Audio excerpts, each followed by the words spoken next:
선관위를 비판했는데 갑자기 민주당이 저를 고발했어요. 아니 이놈들이 미쳤나? 비상계엄 선포하고 난 뒤에 대통령이 많이 내란죄고 진짜 그렇다면 공정하게 재판받아서 파면시키면 납득이 되자. 근데 지금 왜 국민들이 열받는지를 모르는 것 같아. 열받는 이유는 공정과 상식 무너졌다 이거야. 대통령 감옥에 집어넣은 어떤 말인가, 공정과 상식, 법에 따라 해라. 법에 따라. 거짓은 진실을 이길 수가 없잖아요. 어둠이 빛을 이길 수는 없잖아요. 그것처럼 결국은 진실이 승리하는데 이름 없이 얼굴 안 내미는데 불구하고 나와가지고 대한민국 지켜야 된다, 자유민주 지켜야 된다, 우리가 어떻게 만든 대한민국인데 이렇게 좌파들이 가져가서 제2 홍콩처럼 제2 홍콩 된다, 이 애국심 가진 분이 나왔죠. 그런 분들이 위대한 분들. 저는 이번에 애국심이 강한 분들이 너무 많다는 걸 깨달은 거예요. 너무 많다는 걸.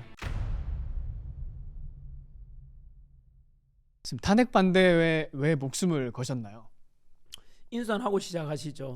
안녕하십니까? 네, 인사하시죠. 네, 반갑습니다. 제가 그 노태정 작가님 이 방송에 팟캐스트에 출연한 거는 사실은 그 저는 인연이 좀 있어요. 뭐냐면은 지금 첫 질문하려고 하는 게 지금 대통령 우리 윤석열 대통령 탄핵 정부에 관한 이야기 하시려 하잖아요. 그와 관련이 있죠. 왜냐하면은 제가 이 탄핵 정부에 본격적으로 뛰어든 게 시국 선언이라 하기에는 그 전부터 예를 들면 작년 2024년 12월 3일 날 그 비상계엄이 선포됐잖아요. 그리고 제 운영하는 꽃보다 전환길 채널이 있거든요. 거기에서 이제 그 비상계엄 선포되고 이틀 뒤에 수업이었거든요.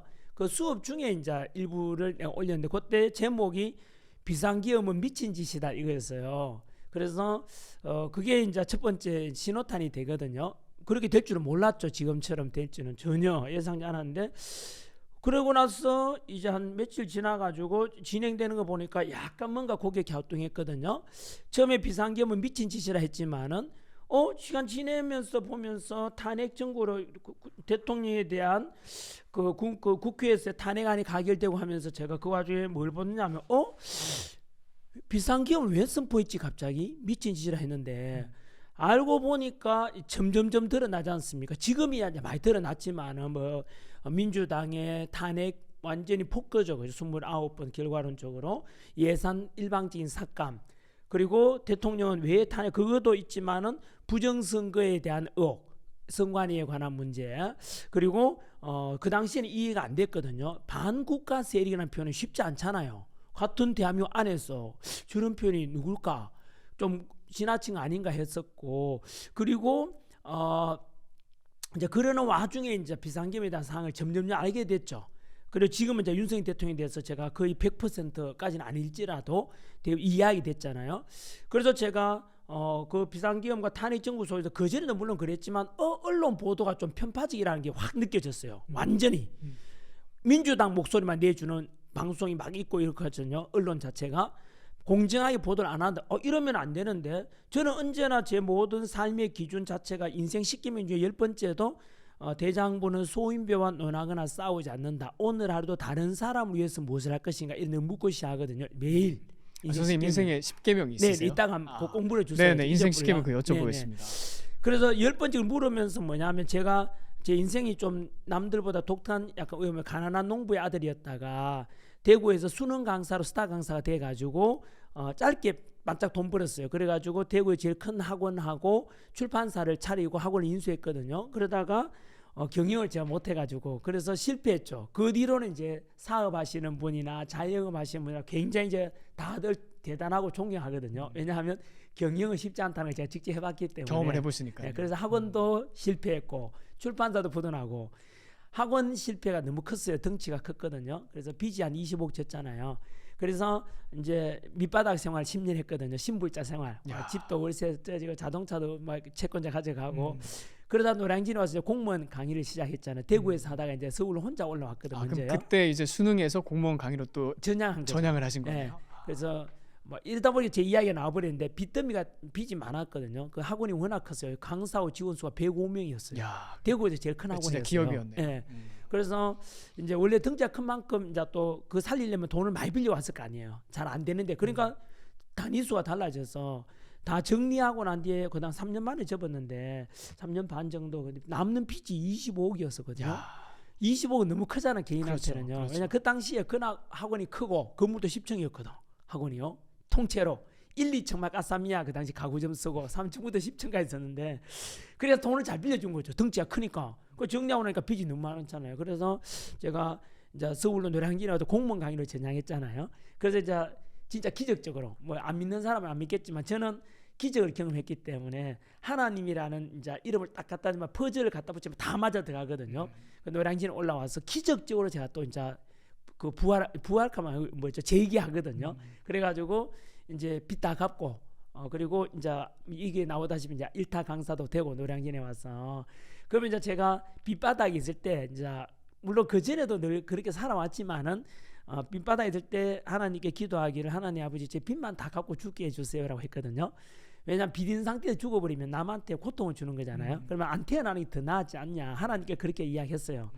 빚만 다 갚고 나면 본전은 하지 않냐 해서 이제 빚 다 갚고 나면 제가 뭐 죽어도 한이 없다 이 정도였거든요. 왜냐하면 고통 준 거니까 빚 남기는 거는.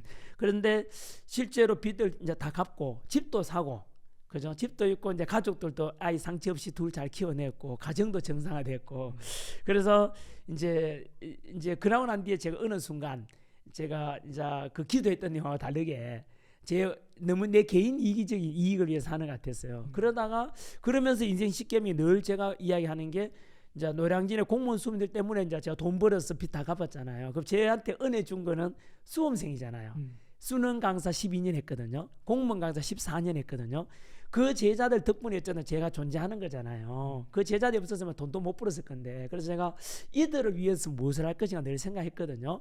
그래서 제가 빚 갚아야 되잖아요. 2030 제 제자들한테. 그걸 빚이라고 생각하시는 그럼요. 선생님께서. 예, 세상에 왜냐하면 내 의지와 노력만으로 되는 거는 거의 없어요. 예를 들면 단적으로 노 작가님 지금 여기 계시지만은 딱 깨놓고 노 작가님 지금 머리끝부터 발까지 본인이 맞는 거 단 하나라도 말해보세요. 없죠. 없잖아요. 그렇죠. 신체는 네. 부모님 낳아주셨고 맞습니다. 머리 네. 이렇게 예쁘게 잘 깎고 꽃미남처럼 얼굴 그 부모님 덕분이고 요 미용실에 언니나 형 도움을 받았을 거고 그 옷도 누군가에 만들어준 거고 그 연필도 그렇고 지금 오늘 조금 전에 점심을 드셨다면은 그것도 누군가의 식당에서 아주머니의 서빙과 요리해주는 분 덕분에 그렇잖아요. 경제론을 따진다면 거기에 맞게 내가 돈을 지불한 거지만은 하지만 도덕적 윤리적인 측면에서 인간적인 측면에서 보게 되면은 내가 그 시간에 점심 김치찌개 10,000원 주고 사 먹었으면은 내 돈 내고 사 먹는 게 아니고 그 시간에 김치찌개 10,000원 줄 때 니 만들어 보라 못 만들잖아요. 누군가의 도움으로 살고 있는 거죠. 전부 다. 그래서 우리는 살면서 내가 만든 거 하나도 없잖아요. 사실은요. 그래서 언제나 누군가의 도움과 은혜 덕분에 산다는 생각을 해야 돼요. 이거는 반박 불가의 철학적이고 진리라고 저는 생각해요. 그래 부모님께도 감사해야 되고 지금 대한민국에 전쟁 없이 이렇게 평화를 누리는 것도 우리 안보 지켜주는 군 장병 덕분이고 우리가 지나가도 우리가 아가씨들 밤길을 걸어도 두렵지 않은 것은 보이지 않게 치안 경찰이 있기 때문이고 또 위급해도 이제 119 기다리는 소방관이 있기 때문이고 그 외에도 우리가 모든 숨쉬는 거 다 포함해가지고 누군가의 도움으로 살고 있기 때문에 언제나 군인들한테 경찰한테 그래서 저는 언제나 이건 당연하기 때문에 식당 가서 아주머니한테 늘 인사드리고 감사합니다 잘 먹었습니다 미용실에 가서도 막 또 언제나 저 배꼽 인사하고 하거든요. 그것처럼 당연한 거라고 저는 생각하거든요. 그래서 저는 이제 제가 이렇게 인기도 있고 돈 빚 다 갚게 된 것도 제 2035 제자들 덕분이니까 그들을 위해서 무엇을 할 것인가 빚져 있다고 생각하기 때문에 그러던 차에 이제 이런 일이 있었잖아요. 그래서 비상순불하고 난 뒤에 언론에 뭐 제일 먼저 제가 이러면 안 된다. 언론에 대해서 제 꽃보다 지난길 유튜브 채널에 올렸거든요. 언론이 너무나 편파적이다. 언론 신뢰도가 너무나 또 이렇게 경고성 그 유튜브죠. 그 다음에 올린 게 사법부가 이상했어요. 물론 전에부터 뭐 그 일반적인 사법부는 괜찮지만 정치적인 판결은 계속해서 이재명이 대표적이잖아요. 불공평하잖아요. 계속 재판 연기시키고 그다음에 구속돼야 될 건데 안 구속되고 처벌받아야 될 건데 막 그래 되잖아요. 그런 걸 계속 보아오면서 제가 특히 그 전에 김명수 대법원장 때 좀 많이 그래 정치적으로 편향된 걸 느꼈어요. 그러면 저는 또 어릴 때 가난하게 자랐는지 거의 몰라도 힘없고 돈 없고 이런 사람들이 뭔가 강자 앞에서 있잖아요. 막 고통받는 이런 거 보면 제가 막 분노가 막 느껴져요. 그래서 그럼 이제 그 돈 없고 힘없는 사람은 사법부에 가서 말도 못하고 권력 있는 사람들은 재판도 연기하고 풀려나고 이게 아니잖아요. 우리가 초등학교 때 배우는 사회 시간에 민주주의라는 것은 법 앞에 평등이라고 배웠는데 늘 그러자 이제 언론 사법부를 제가 좀 비판했거든요. 그 다음에 비판한 세 번째가 선관위였어요. 선관위가 부정선거. 그 윤석열 대통령 자체 그 비상기업 이유 중에 하나도 선관위의 문제라 그랬고, 그래서 제가 선관위 관심을 가지게 됐거든요. 선관위가 우리 민주주의의 가장 그 뭐 주인이 대한민국 국민이라면 주권 행사 방법의 대표적인 게 투표인데, 투표 관리가 부실하다는 것은 그 민주주의의 근간을 깨뜨리는 거잖아요. 그래서 제가 그래서 부정선거에 관한 거, 투표한 부실 관리에 관한 거, 이래서 제가 영상을 안 보니까 야, 그 어쨌든 윤석열이 됐던 비상기업 계획으로 관심을 가지게 된 거죠. 선관위에 대해서는. 그런데 문제는 거기 터져요. 선관위를 비판했는데 갑자기 민주당이 저를 고발했어요. 안 그래도 예? 그거 여쭤보려고 그죠? 했었거든요. 민주당이 저를 고발하는 바람에 제가 팍 돌아버린 거죠. 아니, 이놈들이 미쳤나? 내가 민주당 쉽지도 그 당시만 민주당 말도 안 꺼내서 왜냐면 너무 무섭기도 하고, 민주당 건드린다는 거는, 예? 또 이재명도 그렇고 무섭잖아요. 왜냐 이재명 주변에 사람들이 6명이나 죽었잖아요. 막 죽어 나가잖아요. 그러니까 본인이 죽였다는 뜻이 아니고 그냥 사람들이 어쨌든 죽어 간에 나가죠. 죽어가니까 뭐 무섭잖아요. 그렇죠. 그래서 제가 그 민주당은 입을 안 꺼냈는데, 근데 갑자기 민주당이 저를 고발했단 말이에요. 그래서 그 직전에 무슨 일이 있었는지 아세요? 그게 1월 23일인가 제가 고발당했거든요. 그 일주일 전에 있었던 게 카카오톡 금요일이었어요. 바로 이제 그러니까 12월 3일 날 비상계획 선포되고 12월 한 달이 있었고 1월 말까지니까 거의 2달 가까이 오면서 많은 일들이 일어나잖아요. 뭐 예를 들면 대통령을 아마 2030 세대들이 제일 먼저 계몽됐다는 표현 쓰잖아요. 도로 아스팔트 나오게 된 이유가 먼저 알아버린 거죠. 진짜로 저는 그들이 똑똑하다고 생각해요. 분별력이 있는 거죠. 그동안 우리는 네가 뭘 아냐, 우리 아들 딸도 2030이잖아요. 니는 뒤로 빠져라, 네가 뭘 아냐, 이렇게 생각해 왔는데 그들이 제일 먼저 이번에 우리 깨우쳐요. 저도 그들 덕분에 깨우쳐졌어요. 그래서 제가 어쨌든 이제 그럼 선생님 그 혹시 네. 2030이 뭐를 먼저 알았다고 생각하시나요? 뉴미디어죠. 쉽게 말하면 레거시 미디어라 말하는 우리 흔히 이제 그 메인되는 그 기존 방송이나 이름 있는 신문사, 언론사들에 대한 걔들은 정치적 편향 등을 보도하잖아요. 그러다 보니까 진실을 못 봤는데 지금은 뉴미디어, 이 팟캐스트도 마찬가지겠죠. 전환길의 목소리를 지금 메인되는 방송국에는 저는 한 번도 안 부르잖아 지금요. 예? 저는 진실을 말하고 싶은데, 그런데 이제 그런 거에 대해서 뉴미디어가 유튜브라든가 이런 걸 통해서 2030 세대들이 제일 많이 보잖아요. 그러니까 진실에 대해서 먼저 눈을 그렇죠. 뜨게 됐다. 진실에 대해서 먼저 실체를 봤다고 봐요. 그래서 보니까 이거 아닌데 TV랑 나오는 거랑 그리고 레거시 미디어 나오는 거랑 우리 여기서 나오는 거랑 진실은 너무 많이 다른 거야. 그래서 저도 아까 말씀드린 대로 부정선거에 관한 의혹, 언론사의 문제점, 사법부의 문제점을 다 유튜브에서 정보 찾았어요. 저는 제가 찾은 거를요. 그러다 보니까 2030들이 먼저 이건 아니다, 실체를 알고 이제 나오기 시작했고, 두 번째 이유는 저는 그것도 있다고 생각해요. 뭐냐면 저는 이미 50년째 살았지만 2030 세대들을 가만 보면은 앞으로 그들이 살아갈 세상이잖아요. 그러면 바꾸고 싶겠죠. 이대로는 살아가기 싫다. 세 번째는 이번에 그 비상계엄의 탄핵 정부에서 가장 문제가 뭐였죠? 국민들이 지금 분노하는 이유가 뭐냐? 공정과 상식이 무너진 거잖아요. 그들이 가장 중요하게 생각하는 게 바로 2030 공정과 상식이에요. 공정이에요. 공정 무너지면 싫어요. 예를 들면 우리가 공부 잘해가 서울대학 붙어서 인정하잖아. 왜? 수능시험이라는 객관적인 평가 기준이 있으니까. 공무원 시험도 그렇잖아요. 우리가 수십 대리 경쟁이지만은 떨어진 사람들이 이건 억울하도 말 안 해요. 뭐 시험장에 불지르고 안 하잖아요. 이유는 그 객관적인 평가 기준에 의한 거니까. 그래서 공정이 무너지면 다 무너지는 건 사실은요. 왜? 그럼 공정 무너지면 아까 말씀드린 대로 힘 있고 돈 있는 사람들은 법 앞에 가서 풀려나고, 돈 없고 힘없는 사람은 전부 다 감옥 가야 되고, 이거는 불공정한 거잖아요. 민주주의에서. 왜냐하면 민주주의는 돈이 많든 적든 투표할 때 다 한 표잖아요. 예? 이재용 회장도 한 표고 우리도 투표 한 표. 이게 민주주의의 가장 근간 아닙니까? 그래서 그걸 무너지는 걸 2030이 먼저 받는 거죠. 그래서 2030 세대들은 첫 번째 그들이 살아갈 세상이고, 두 번째 공정과 상식에 대해서 가장 분노했고, 세 번째 뉴미디어를 통해서 실체를 파악했고, 네 번째는 남성들이 먼저 많았거든요. 집에 나오는 왜 그런가 하면은 그동안 저는 문재인 정부가 문제 있다고 늘 이야기하거든요. 문재인 정부 때는 제가 문재인 정부 때 등을 돌렸거든요. 원래 제가 뭐 말 나온 김에 노사모 출신, 노무현 대통령 사모하는 그것도 언론을 통해서 보도가 나왔잖아요. 노사모 출신이거든요. 그 노무현 대통령을 좋아했던 이유는 공정과 상식, 그분 나름대로 실용주의였거든요. 진보 세력의 도움을 받아 대통령이 됐지만은 그분이 썼는 정책 다 지지하는 건 아니에요. 그분이 했는 것 중에 이제 반대하는 건 있어요. 예를 들면 사법시험을 없애는 거는 저는 반대했어요. 왜냐하면 로스쿨 지금 보십시오. 돈 있는 사람만 갈 수 있지 않습니까? 그러면 저는 그때 그건 반대했거든요. 그래서 이것처럼 저는 제가 지지하는 사람이지만 아닌 건 아니라고 맞는 거 맞다 하거든요. 그래서 저는 그 지금도 사실 부활된다고 생각해요. 왜냐하면 그런 공정을 깨기 때문에 돈 없는 집에들은 그만 법관이 못 되는 거잖아요. 이거는 저는 불공정하다고 생각해요. 언제나 가난하더라도 저도 가난하게 자랐잖아요. 우리 어릴 때 아버지 어머니께서 뭐라고 가르쳤냐면 우리 집은 가난하지만 열심히 공부해라 알았지. 그래 니도 판사 검사 되고 의사 선생님 되고 이렇게 훌륭한 사람 돼야 되지 않겠나라고 배웠어요. 그게 올바르다고 저는 생각해요. 그게 보수거든요. 그게 가장 우리가 살아오면서 기준이 되는 것에 대해서 합리적이고 이런 것이 진리가 되는 올바른 의미 돼요. 저는 그래서 그런 측면에서 노무현 대통령이 그거는 반대했지만 나머지 노무현에 대해서 예를 들면은 뭐냐면은 진보 세력을 도움받아 가지고 정책은 우회전해요. 대표적인 게 한미 FTA 체결했거든요. 그때 진보 쪽에서 엄청 시위했어요. 하지만 노무현 대통령 실용주의 하기 위해서 미국과 우리 자유무역 가야 된다 했고, 그 다음에 이라크 자유통부대 파병할 때도 진보 쪽에서는 엄청 막 시위했지만 노무현 대통령 욕먹더라도 이건 해야 된다. 저는 그런 게 마음에 들었거든요. 그래서 해군기지 같은 것도 네, 그렇죠. 만들었잖아요. 그렇죠. 그래서 저는 노무현 대통령처럼 실용주의를 저는 좋았어요. 합리적이고.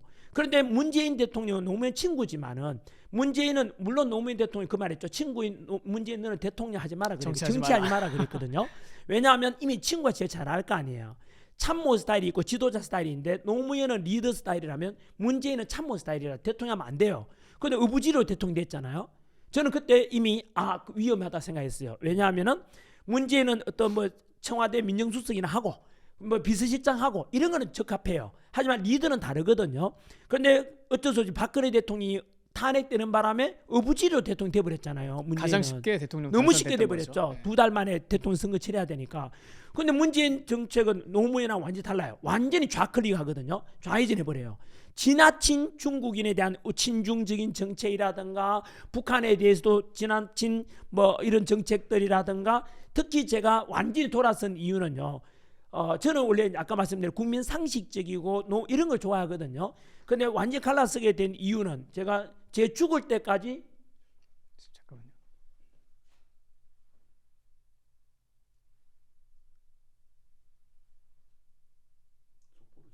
구속 취소돼서? 와우! 이게 누구예요? 윤석열 대통령이. 네. 이야. 예, 진짜 환영합니다. 그 팟캐스트 지금 이제 노태정 네. 우리 작가님하고 하는데 방금요 뉴스가 떴어요. 아마 이거죠. 저는 이거 반드시 일이 돼야 한다고 생각했거든요. 뭐냐 지금 현재 어떤 속보? 뭐냐면은 중앙지검에서 있잖아요. 중앙지법에서 그 지귀현 판사 맞죠? 네, 주십시오. 네? 그래요? 전화 막 오겠죠 당연히. 와, 빅뉴스다. 그러니까 윤석열 대통령. 와, 여기서 지금 거. 대박 소식을 들었다. 예! 우와! 이겼다 이거. 뭐냐면은 진짜 기쁘다. 와! 어떤 소식이죠? 와! 우리 노태정 작가님 보고 계신 이 팟캐스트에 와, 진짜 기쁘다. 이겼다. 뭐냐면은 노무현 대통령 지금 두 가지 걸려 있잖아. 헌법재판소에서 탄핵 인용되냐 기다리고 있는데 또 하나는 뭐냐면은 대통령. 우리 참 노무현가 이거 윤석열 대통령이 있지. 윤석열 대통령이 또 하나는 뭐냐면은 뭐냐면은 중앙지법에 또 다른 범죄 혐의로 해가지고 덮어 씌워놨잖아요. 지금 그 내란죄로. 근데 내란에 대해서 지금 그 민주당이 조작행위 다 드러났거든요. 뭐냐면 체포 구속시킨 이유가 바로 내란죄인데 공수처에서 그 불법 체포했잖아. 수사권한도 없는데. 거기다가 또 그 내란죄 했는 게 참 완전히 다 조작됐잖아. 예를 들면 그 특전사령관이 뭐죠 했는 것도 조작됐고 지금 지정문 돼가지고 곽종근이요. 네. 그다음에 홍장원 메모도 또 조작됐잖아요. 다 드러났잖아. 그러면은 내란죄가 아니니까 빨리 풀어줘야 될 거 아니야. 그걸 이제 그 중앙지법일 거야 아마. 지기현 판사가 지금 그걸 들고 있었는데 지기현 판사가 판결 안 내리고 있었거든. 왜 안 내렸냐면은 분명히 이제 구속하면 안 되는 거야. 이거는 불법 구속이니까 빨리 풀어줘야 되는데. 그런데 너무 영향을 많이 미치는 게 이게 다음 주에 있을 수 있는 이제 헌법재판소에 이거 진짜 이제 이게 이제 탄핵 인용이나 기각에 영향을 미칠 수 있잖아. 왜냐하면 봐요. 오늘처럼 이제 풀어주잖아. 석방된 사람은 헌법재판관 관들이 과연 대통령 파면시키거나 인용한다면은 뒤집어지는 거야. 이거는 전화 계속 오네. 와, 뒤집어지는 거잖아요. 네네네네. 그러니까 그렇죠. 지기현 판사가 와, 야, 그래서 지금 판사는 너무 부담돼가지고 지금 못 내리고 있는 거야. 본인이 구속시켜 놨는데 헌법재판소에서 또 기각시키면, 그죠? 그럼 또 애매해서 결정을 못 하는 거야. 너무 부담돼가. 물 좀 더 주실래요? 지기현 판사는 확실히 법대로 하면 돼. 이거는 네네네. 원래 제가 뭐라 했냐면 오늘 또 방송 하고 싶었는데 뭐냐면 봐요, 헌법재판소는 별개야. 판사는 중앙지법 뭘 해야 돼요? 형법에 따라서 내란죄 있냐 아니냐 잘못 보고, 이건 별개잖아. 법에 따라서 구속 사유가 안 된단 말이야. 빨리 풀 석방해야 된다고. 그렇게 하면 되는 거야. 그래서 제가 와, 그렇게 생각해. 지금 드디어 이 시간에 동영상 보시는 분 2025년 오늘 3월 7일 오후 2시, 아 대박. 진짜 2시 몇 분이고 2시 30분인데 야, 이거 왜냐면 다음 주에 대통령 석방 저거 됩니다. 이래 되면 이제 내란죄 없잖아. 그래서 내란죄 없으니까 이제 어쨌든 이제 대통령 관저로 돌아오고, 어제 제가 구치소에 가서 또 대통령 돌아올 거라 그랬단 말이에요. 어제 연설하신 거 봤습니다. 예. 구치소 앞에 가서. 그리고 이제 이래 되면 이제 뭐냐면 이제 다음 탄핵 주에 재판에도 당연히 헌법재판소에도 마찬가지로 스풀려난 대통령 이미 다 구속 사유가 조작됐단 말이야. 오늘 오전에 제가 어떤 방송에 나가서 뭐라 했는지 아세요? 지금 제일 골 때리는 사람이 미치라는 사람 문영배랑 이재명이라고. 왜냐하면 걔들은 원래부터 빨리 있잖아요. 이재명이 그 민주당이 밀어넣은 재판관들 있잖아. 문영배, 이미선, 정정미, 정계선 쉽게 인용시킬 거라 했거든. 예? 그런데 지금 국민들이 들고 일어나가지고 윤석열 대통령 지지율 50% 넘었단 말이야. 이런 마당에, 예? 지난 3.1절 집회 때 봤잖아요. 수백만 명이 막 탄핵 반대 대통령 직무 부실하는데 그들이 지금 안에서 무서워, 국민이 무서워서 결정 못하는 거야. 그렇죠. 그런데 뭐가 타고 있냐면은 이재명이 이제 재판 시간이 3월 26일 타고 있거든. 이심이. 그러면 이제 결국은 이재명이 살려면은 빨리 윤석열 대통령 집어넣어버려야 되는데, 인용시키고 이제 파면해버려야 되는데, 지금 그 헌법재판관 중에도 양심 있는 재판관 있잖아요. 그러니까 일을 못하는 거야 지금. 그런 문영배 재판소장 대행이잖아 지금. 현재 이재명 좀 믿질 할 거야 아마 제가. 그런데 그러겠죠. 지금 야 빨리 지금 그 석방하나 막 그랬거든. 야, 지기현 판사가 양심 있네. 이 부장 판사인데 이 사람이 원래부터 굉장히 그 강단이 있는 판사로 알려졌거든. 야, 이거는 뭐 소신 있는 판결을 했네요. 그렇죠. 예. 아, 참 촬영 중에 아주 좋은 소식을 들었습니다. 야, 진짜 예. 국민 여러분과 다 함께 우리 승리했습니다. 진짜. 야, 역시 국민이 주인이다. 자유민주주의 만세. 자유민주주의 만세. 그리고 야, 공정과 상식을 주장했는데 2030이 승리한 거야. 국민이 승리한 거야, 국민이. 진짜 와, 너무 기쁘다. 왜냐하면은 저는 상관없는데 내 제자들이 만약 여기서 지금 분노했잖아. 우리 2030 애들이 분노해가지고 대통령 이거는 빨리 공정한 상식을 찾지, 자유민주 지키자 했는데, 여기서 만약에 대통령이 인용되어서 파면되면은 그들의 슬픔, 그들의 자괴감, 2030 불만은 누가 해결해 주냐고. 저는 진짜 야, 드디어 역시 대한민국 자유민주주의 살아있다.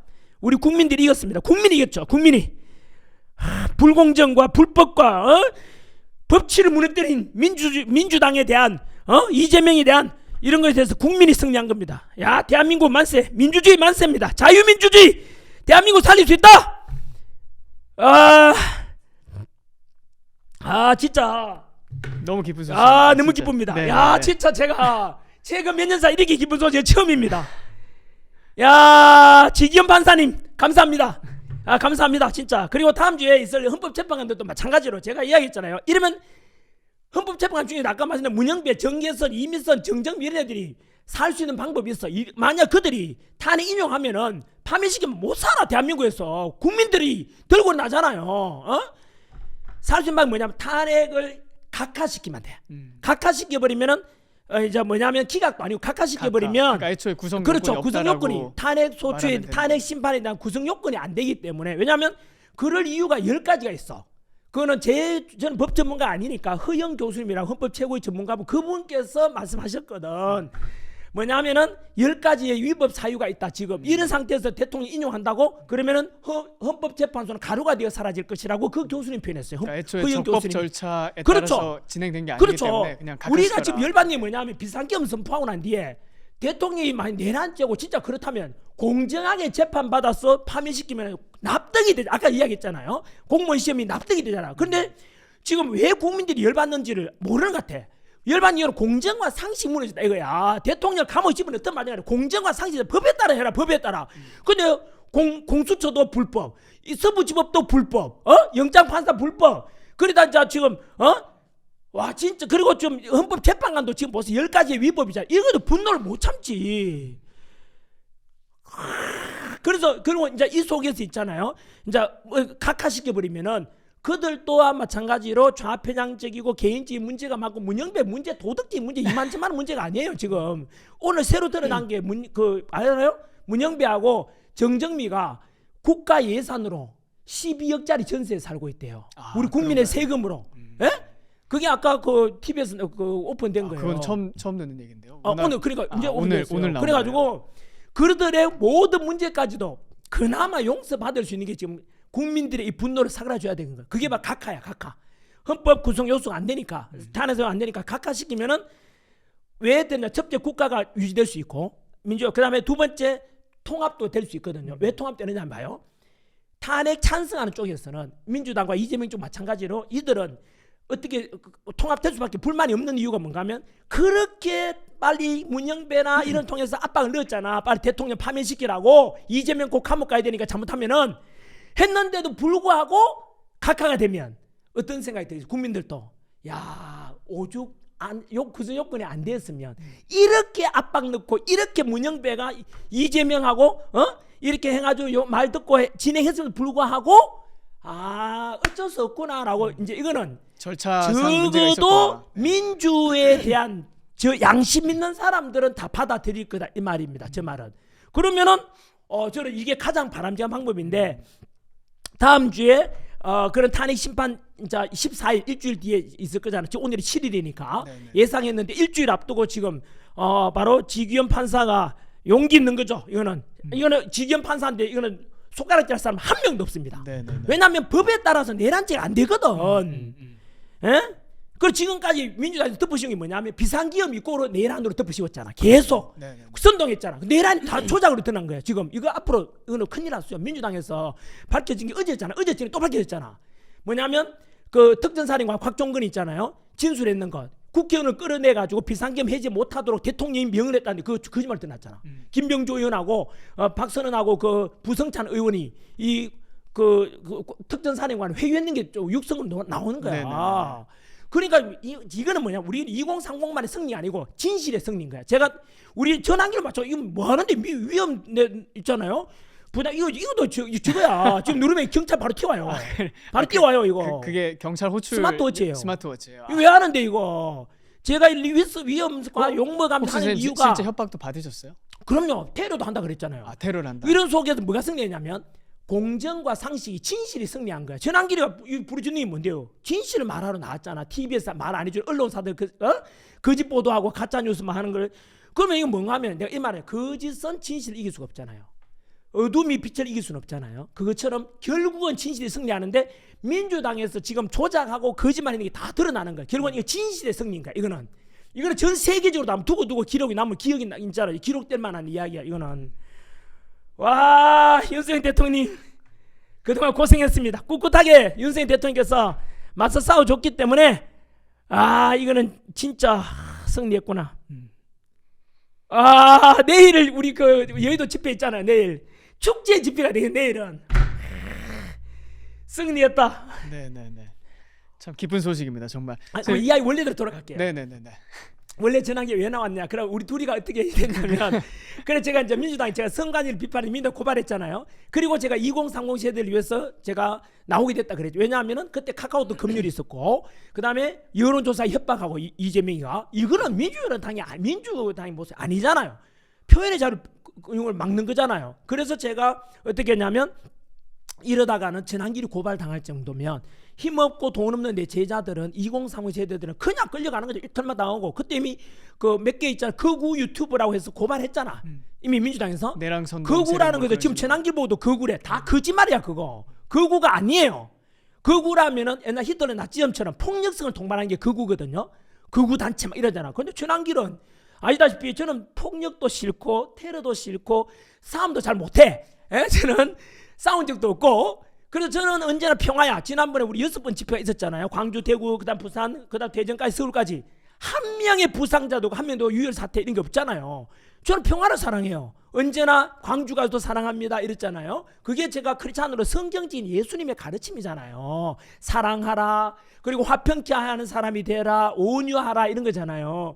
그래서 저는 거구라고 했는데 어쨌든 그 거구몰이에서 저는 거구 아니거든. 그 사람들 또 유튜브에 고발했잖아. 그래가 전환길이가 그때 빡치는데 내가 고발당하면서 이건 아니다 해서 제가 들고 일어난 거죠. 그래서 어떻게 보면 이제 민주당이 잘못 건드린 거죠. 저는 뭐 저도 가난해졌고 저는 지금 이럴 거만 하더라도 저는 뭐 제 신념이 있으면 목숨을 걸거든요. 그게 제 살아온 저건데 잘못 건드린 거죠. 그래 한번 해봐다. 나는 지금 그래서 제가 그 일요일인가 고발당하고 이틀 뒤에 세이브 코리아에서 집회 나가게 된 거죠. 왜냐면 제가 무대도 없고 뭐 마이크도 없잖아요. 나가려니까 오라 하더라고. 그래서 그 이제 집회 시작됐거든요. 그게 시작이고 그 첫 번째 집회 때 제 연설문에 뭐가 있냐면 트럼프 대통령에게 보낸 편지가 있어요. 그때가 그 트럼프 대통령 취임식 할 때거든. 그 우리나라 대통령은 가장 우방인데도 불구하고 지금 구치소 가 계시잖아.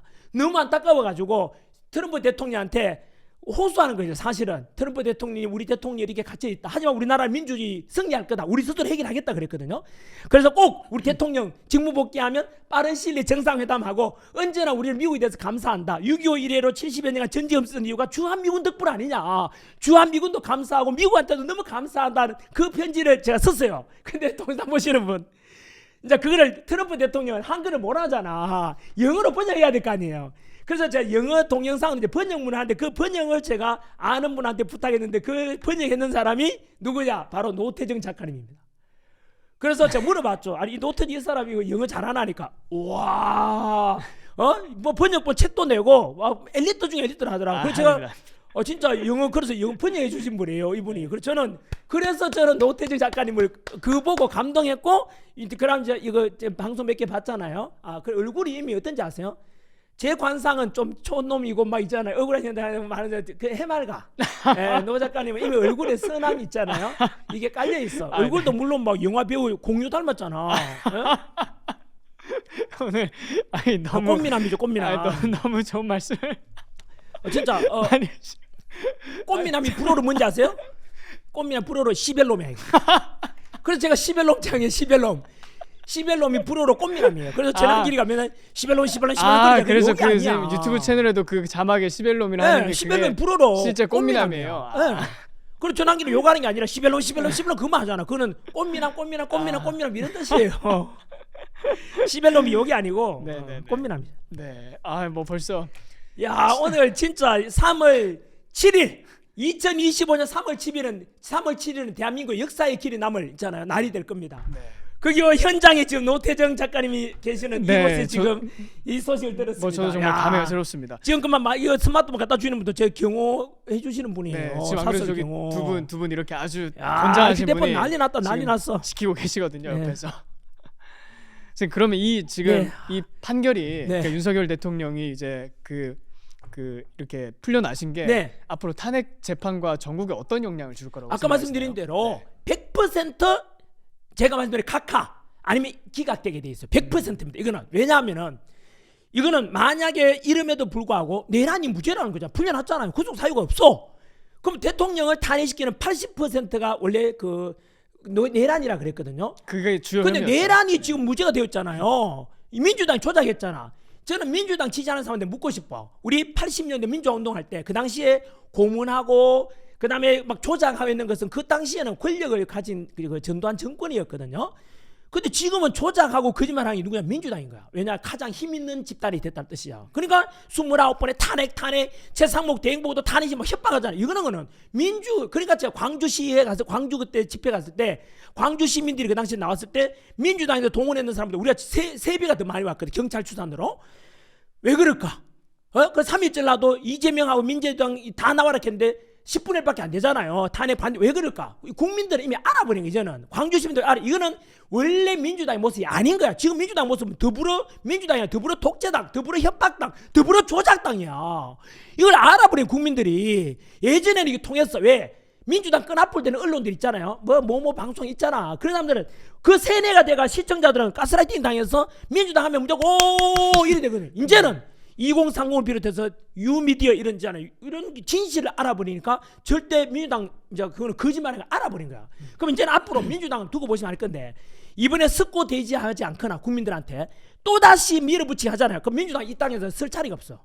설 자리 없다니까요. 왜냐하면 국민들 이제 내가 전환기로 더 알릴 거거든. 앞으로 여기서 멈추지 않습니다. 네. 와 이거 진짜 시청자 여러분, 국민 여러분, 정의와 공정이 승리했고 법치가 승리했고 그 2030이 승리했고 민주주의가 승리했고 자유민주주의가 승리한 겁니다. 이거는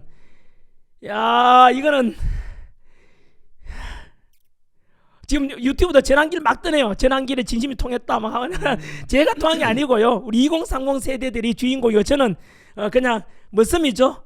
저는 진짜 그래 윤석열 대통령님 참 잘 지켜줘서 고맙고 그리고 국민 여러분께서 참 왜냐하면 전환길은 그 집회 나가면은 연설도 하고 이름도 나가고 하지 않았습니까? 예? 그런데 그 이름 없이 소리 소문 없이 와서 진짜 누가 알아줍니까? 그 부산역에 비 오면 그 겨울비 맞으면서 있잖아요. 그래서 동대구에 가서 그거 추웠거든요. 체감온도 영하 10도가 됐어. 저도 얼어 죽는 줄 알았거든요. 이름 없이 얼굴 안 내미는데 불구하고 나와가지고 대한민국 지켜야 된다, 자유민주 지켜야 된다, 우리가 어떻게 만든 대한민국인데 이렇게 좌파들이 가져가서 갖다 하면 중국 제2 홍콩처럼 제2 홍콩 된다. 이 애국심 가진 분이 나왔죠. 그런 분들이 위대한 분들. 저는 이번에 애국심이 강한 분들이 너무 많다는 걸 깨달은 거예요. 너무 많다는 걸. 그래서 그분들이 위대합니다. 제가 큰절 드리고 싶어요. 이분들한테. 네네네. 야. 지금 현장에서 집회 보통 이제 강의를 많이 원래 하셨고. 제가 이 방송 이제 끝나고 나면 어디 가는지 아세요? 어디 가세요? 이거 비밀이었는데 헌법재판소 앞에 지금 그 단식 투쟁하는 분이 있어요. 두 분이 지금 계시고 한 분은 그 건강이 아까 쓰러져가지고 병원 갔고 두 분이 이어받아 하거든. 그 일반 시민들이신가요? 네. 그 제 지원 응원 간다고 지금 제 책하고 요 다음 일 그쪽으로 가려고 했는데 그러시구나. 이제 바로 그분들 또 단식 이제 거쳐가겠네. 네네네. 예, 처리하겠다. 선생님 그 집회 현장에서 좀 느끼신 점은 뭐 어떤 건가요? 왜냐하면 뭐 이렇게 정치적인 발언하신 적이 없잖아요. 네. 어떻게 보면 정말 새로운 일을 하고 계시는 건데 집회 현장에서 이렇게 좀 느끼신 게 있을까요? 그 현장에 가서 뭐 연설을 하시거나 아니면 많이 사람들 느꼈죠. 만났을 때. 거기서 첫 번째는 우리가 지금 탄핵 반대 나가는 사람들의 요구 사항은 1차적으로는 공정과 상식과 법치가 무너진 것에 대해서 윤석열 대통령이 빨리 직무 복귀하고 다시 이제 국가 시스템 정상화 시켜야 되는데 여기 1단계잖아요. 그것만을 위해 나온 게 아니에요. 이번에 탄핵 반대 집회 나온 세력은 크게 세 집단이거든요. 물론 연령대별로만 다지만 전부지만 크게 산업화 세력이 있어요. 우리나라 경제 성장, 할아버지 할머니들 희생 속에, 아버지 어머니 희생 속에 우리가 자식 공부시키고 이만큼 먹게 살게 됐잖아요. 우리나라 지하 자원도 안 나고 석유 한 방울 안 나잖아요. 국력이 세계 6위까지 올라올 때는 그분들이 헌신이 있다는 것에 대해서 그래서 산업화 세력들이 대한민국 지키자는 게 있고, 두 번째는 안보 세력. 절대 공산하지 않는다에 대한 안보 세력이 있거든요. 투철합니다. 그분들은. 해병대 출신도 있고 막 있잖아요. 특전사 출신도 있고 이런 분들 마찬가지로 얼마나 애국심이 강한데요. 군대 우리 제대 군인들 보면은. 그 다음에 세 번째가 민주화 세력도 같이 포함되어 있어요. 저도 민주화 운동 했잖아요. 예? 저는 민주화 운동 했던 사람들은 언제나 독재에 맞섰잖아요. 지금은 바로 학번이 어떻게 되시나요? 예? 저는 학번이. 90학번. 90학번. 예, 제가 1년 재수해 90년에 들어갔거든요. 그때 들어가서 뭐였는가 하면 노태우가 3당 합당했거든. 그때 3당 합당 반대제 시위에 나갔잖아요. 물론 제대로 하지도 못하고. 그때 운동권에 저는 실안이 뭐냐, NL하고 PD가 있잖아요. 운동권. NL은 이제 주사파들. 네, 주사파죠. 북한 추종하는 사람. 북한 추종하는 사람들이고, 그다음 PD는 이제 노동자 해방을 부르짖는 사람인데 그 양쪽인데 저는 그런 쪽은 아니에요. 순수하게 뒤에 따라가면서 있잖아요. 그러니까 권위주의에 대해서 저항하는. 그렇죠. 지금 시민들이 나오는 거와 똑같죠. 우리는 정의를 부르짖는, 우리 탄핵을 반대한다, 법치를 살리자 이거죠. 저는 그런데 그때 민주화운동했던 사람들이 부르짖은 거는 바로 법치와 개인의 자유를 부르짖는데 지금은 민주당이 협박하고 있잖아. 표현의 자유도 협박하고 고발하고, 예? 그러니까 민주당이 아니에요. 지금은 더불어 독재당이라 그랬잖아. 그러니까 옛날 그 실망한 전환길 같은 사람 민주화를 해야 된다. 이런 세 그룹이 같이 다 나오고 그 다음에 또 하나는 뭐냐면은요. 단순한 대통령 징복기를 넘어가지고 자유민주주의 수호라는 게 있는데 요즘 와서 뜨는 인물이 역사 인물 누군지 아세요? 이승만이에요. 왜 뜰까요? 바로 그때랑 비슷한 상황이 벌어지고 있죠. 이승만 대통령 하면 우리가 제가 보던 3단계로 나누거든요. 이승만이 어떤 인물이에요? 물으면 독재자 하면 그건 무식한 사람이에요. 그건 다야. 그냥 뭐 근데 대부분 한국 그렇죠. 사람들은 그런 식으로 그렇죠. 인식을 독재자. 가지고 왜 그렇게 교육을 받았으니까.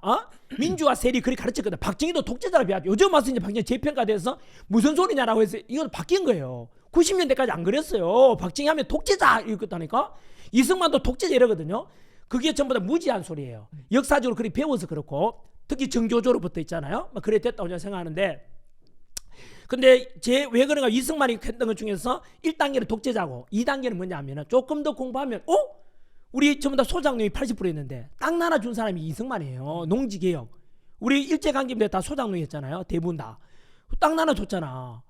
그래서 지금 우리 보통 우리 할아버지 할머니들이 우리 논파라가 자식 공부시키다거든. 네네. 그 논파란 게 누구도 이승만이 나눠준 거예요. 그 유상몰수 유상분배. 네, 이승만 그 당시에 그거는 요즘 저 좌파야. 그만큼 진보였던 거야. 요즘 예를 들면 그 당시 3정보 이상 한다는 국가에다 사들이거든요. 요즘 조봉암을 임명해가지고 했잖아요. 그렇죠, 그렇죠. 농림부 장관. 농림부 장관. 그럼 뭐냐면 지금으로 따진다면 아파트 30평까지만 인정. 그 이상 두 채를 가지거나 그 이상 평수가 있으면 전부 다 반납해. 국가에서 사들이는 거야 강제로. 그럼 지금 그런 주장하면 뭐라 하겠어요? 뭐 민노당이 할 거 아니야. 예를 들면은 그런 거를 이승만 했다니까. 왜냐하면 이승만은 그 당시에 남북한 이렇게 북한이 공산화되는 걸 보고 이승만은 확고한 자유민주주의 정신이 있었거든요. 절대 공산하면 안 되는데 그러면 가난하면 공산화 돼버리잖아. 땅을 나눠주면 주인 정신 가지고 지키려 할 거니까 공산화 되는 걸 막는다 해가지고 땅을 그걸 나눠준 거예요. 그러니까 어떤 의미에서 굉장히 실용적인 너무나 실용적, 너무나 진보적이었다니까요. 조봉암도 사실 진보적인 사람이었거든. 하여튼 그 업적이 있죠. 그다음 무엇보다도 지금 우리 우크라이나 봤잖아요. 우리 70년이가 전쟁이 없었잖아. 누구 덕분이죠? 이승만 덕분이에요. 왜냐하면 유엔군은 철수하더라도 미군은 남아달라 끝나고 나면 해서 한미상호 방위조약 체결 덕분에 지금까지 우리 미군 덕분에 북한 못 쳐들어오는 거잖아요. 그렇죠. 그 이승만의 위대한 업적이야. 지금도 이승만 비판하는 사람 보고 내가 말하고 있으면 북한 가라고 에? 그 말은 진리예요. 왜냐하면은 자 지금 이번에 우크라이나 전쟁 트럼프하고 틀어졌잖아요. 그거 보면 이승만이 얼마나 대단한 사람인 걸 알게 돼요. 왜냐하면 젤렌스키가 우크라이나 대통령이 트럼프 만나고 난 뒤에 완전히 을이 돼가지고 을가 이제 갑을병 이저 수준 돼서 이렇게 빌었잖아. 트럼프한테 그런 택이거든요. 화내놓고는 다시 돌아가서 미안하다 하잖아. 거꾸로 그렇죠. 갑이잖아 트럼프가 미국이. 근데 이승만 안 그랬다니까. 왠지 아세요? 아이젠하워 대통령이 그 당시에 미국에 무조건 휴전하자. 미군 희생이 너무 크다 그랬거든요. 무조건 그 휴전하려고 하는데 이승만은 반대했거든. 왜? 금방 말씀드린 대로 유엔군이 16개국 왔다가 다 나가버리면 우리나라 공산화 된다. 중공군 어떻게 막냐 저거.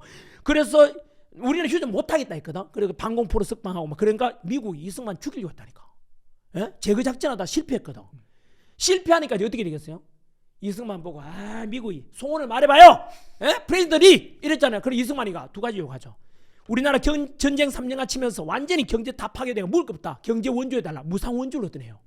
굶주림을 극복했다니까. 두 번째, 유엔군은 가더라도 미군은 남아달라 해서 한미상호 방위조약을 체결을 요구했거든요. 그게 이승만이가 굴욕이 아니고 떳떳하게 해놨다니. 그래 미국이 을이 돼가지고 그만큼 외교적인 이게 뛰어났던 거야. 지금 젤렌스키는 외교력 빵점이야. 그거는 그게 이승만이에요. 이런 걸 본다면 이승만한테 과연 이게 2단계입니다. 3단계 이승만이 더 공부해보면은 이 사람이 우리나라 지도자 맞냐 할 정도로 놀라운 사실이 있어요. 그건 다음에 내가 뒤에 가서 한번 이야기할게요. 뭐예요? 궁금한데. 어쨌든 지금 있잖아. 그러니까 아까 원래도 돌아가면 이승만이 다시 뜨는 이유가 그때 공산화를 막아냈잖아. 처음에 우리 한반도 사람들은 80%가 좌파였거든. 그러니까 김일성 돌아서 우리 땅 나는 우리 같이 공산화하니까 거짓말에 속아 넘어 공산화 돼버렸잖아. 이승만은 빨갛게 물든 남한을 자유민주로 다 바꾸는 거야. 얼마나 힘들었겠어요? 그 당시에도 우리가 80% 빨간색인데 지금 대한민국이 알다시피 중국이 너무 깊이 들어와 있어. 정치적으로도 경제적으로도 어마어마하게 들어와 있어. 경제적으로도 부동산하고 지금 중국산 얼마나 많은데 우리나라 60만 명 중국인이 와 있잖아요. 부동산 건물 그리고 뭐 반도체 기술 빼가고 국가 기밀 빼가고 지금 현실 나고 있잖아요. 그리고 건강보험에 대해서도 얘기가 많이 나오고 있죠. 건강보험도 중국이 사용하잖아요. 벌써 작년에 200 몇만 명이 사용했다 하더라고. 그리고 건강보험 적자나잖아. 제가 한 달에 건강보험료를 500만 원 내거든요. 그게 우리나라 맥시멈이야. 1년에 그 6천만 원 내는데 야, 예? 병원 가세요, 선생님? 그거 안 가죠 저는 지금. 그래 1년에 한 연봉 6 제가 건강보험료를 6천만 원 얼마나 가까이 직장인의 내는데 연봉만큼 건강보험을 네, 그러니까 내시네요. 그게 우리나라 맥시멈이거든요. 그래서 어쨌든 그 지나치게 친중 중국이 우리나라 먹으려고 하잖아 지금요. 왜냐하면 그 이유는 이제 시간 관계상 다 뭐 이야기 못하지만 어쨌든 중국이 우리 먹으려고 남한을 제2의 홍콩 만들려고 하거든요. 그런데 우리나라 안에 그 친중 정치인들이 그런 정치인이 많잖아요. 딱 깨놓고 이거잖아. 중국이 우리나라에 가서 군사 기밀 빼고 반도체 기술 빼간다. 그 간첩죄로 처벌해야 되잖아. 우리나라 반도체로 먹고 사는 나라인데. 예? 그런데 그거를 이제 간첩법을 개정하자 그래서 국민의힘이. 그런데 작년에 반대했어. 누가 반대했겠어요? 민주당. 민주당이요. 그럼 민주당은 답변해야 돼. 왜 반대했느냐? 간첩죄 개정을 반대했는 이유가 뭐냐? 민주당은 대한민국 정당인지 중국 정당인지 답변해야 돼. 예? 그리고 왜 그들을 그런 간첩 증안 하냐고? 저는 민주당이 답변해야 돼요. 그 국민들이 알아야 되지 이것도. 그러니까 상식적으로는 말이 안 되잖아요. 그러니까 결국은 진짜 이야기 길어졌는데 이렇게 시위 현장에 가서 우리 집회 가서 많은 사람들이 있잖아요. 나오는 이유가 뭘까? 아까 말씀드린 대로 1단계는 법치와 공정과 상식을 살려서 윤석열 대통령 직무 복귀시키고 국가 시스템을 정상화시켜야 된다. 1단계. 2단계는 뭐냐면 바로 이겁니다. 그 우리나라가 잘못하면 제2의 홍콩처럼 우리 깨구리 죽일 때 그렇게 죽이거든요. 떳떳한 물에 넣어놓으면은 깨구리는 서서히 물을 온도 올리면은 떳떳하게 있다 그냥 썩 죽어버려요. 대한민국이 지금 그래야 된다고. 너무나 중국이 많이 들어와 있고 그래서 북한 종북 세력도 너무 많이 들어와 있잖아요. 그건 팩트잖아. 요즘은 야 간첩 어딨나 하는데 몰라서 그렇잖아요. 더 충격적인 대표적인 이거잖아. 우리가 얼마나 언론이 사회 폐악을 끼치냐면 광우병 사태 때 난리였잖아. 이명박 정부 때. 그다음 세월호 사건 일어날 때 박근혜 대통령 탄핵시켰잖아. 막 전국적으로 촛불 집회 열고 했잖아요. 이태원 참사 다 알다시피 또 막 행안부 장관 잘라라 뭐 윤석열에 대해서 막 했잖아요. 그다음에 후쿠시마 그 오염수 방류한다고 또 횟집 얼마나 문 닫았어요. 데모하는 바람에. 뭐면 안 된다. 다 뭐 있잖아요. 오염된다. 막 방산 이래 됐잖아. 근데 알고 보니까 누구 측인지 아세요? 그게 민주당하고 민주당 뒤에 누가 있어요? 민주노총 있잖아. 같이 대회 그 촛불 했잖아요. 이번에 이재명도 뭐 주 52시간 그거 반도체 예외 둔다고 하다가 했다가 민주노총이 반대하니까 또 바로 또 없었던 거잖아. 그 민주당 뒤에는 한 통속이야. 민주노총하고 민주당이 이번에 탄핵 처음에 대통령 구속시키라고 할 때 그때 민노총하고 민주당 같이 했잖아요. 심지어 민노총이 뭐 윤석열 뭐 안 하면 우리가 체포해서 끌어내니까. 그렇죠. 그러니까 민노총하고 민주당 한 편이야. 그걸 그 민주당 끈앞풀이 바로 언론이잖아. 아까 말씀드린 세 개가 한 편이야.